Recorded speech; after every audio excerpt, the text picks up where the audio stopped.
thin face. Meghan under serious depression after suffering criticism over shocking political plea. Meghan Markle has been blasted for writing to Congress about paid parental leave with a letter signed the Duke and Duchess of Sussex. The move has been criticized as the royal family is famously apolitical and tends not to get involved in such matters. The role of the royal family is ceremonial and formal, with actual political power exercised by others. Political reporter and host at Sky News Australia, Annalise Nielsen spoke about the Duke and Duchess letter. Ms. Nielsen said, "It's hard to understand just how extraordinary this letter is. For starters, she's used their royal title saying it's from the office of the Duke and Duchess of Sussex. Blasting through centuries of different royal protocol there."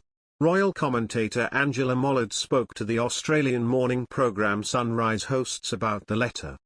Ms. Mollard stated, "She talks about being overwhelmed and overjoyed when Lilibet was born, but then she goes on to make the point that many families aren't as lucky as her. In terms of support. Now we know America does have no paid parental leave system. Where I think she went wrong, is she wrote a 1,000-word letter. Nobody needs to write a letter that long when you're trying to make a point."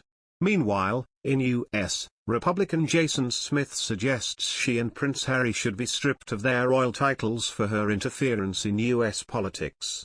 He slammed the American-born former Suits actor in a statement provided to ITK on Friday, saying her latest interference in U.S. politics reignites the question in my mind as to why the royal family does not simply strip her and Harry officially of their titles, particularly since she insists on sending this under the pretense of being the Duchess of Sussex. It's not the first time that Smith has criticized Meghan and Harry. The lawmaker sent a letter to British Ambassador to the US Karen Pierce last year accusing the pair of using foreign titles to campaign against President Trump and interfere with our election. And Tom Bower, who is currently writing a biography of the Duchess, wrote in The Sun earlier this year that running for president is surely the next step for Meghan. He notes that Meghan's thin skin to criticism, likely referring to her response to critical press coverage.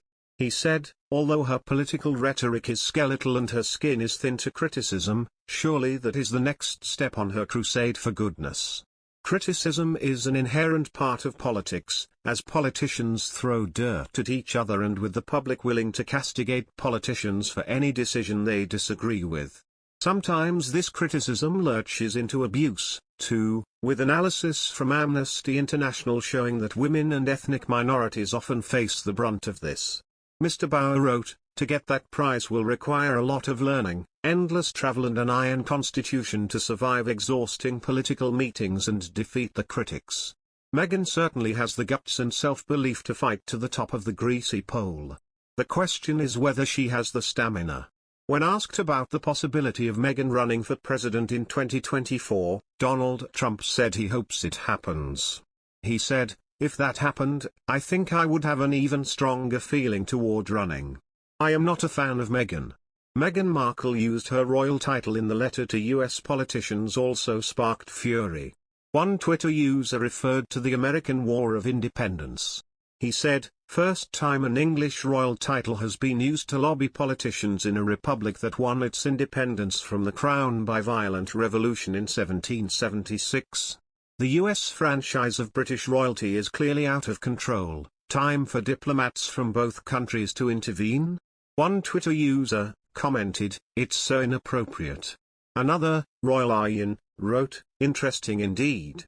This is very inappropriate behavior by a member of the royal family, but I think an intervention would only be required in a situation when she would try to intervene in very delicate, divisive and politically sensitive matters." One more added, "This must be addressed. British royalty cannot intervene in our government.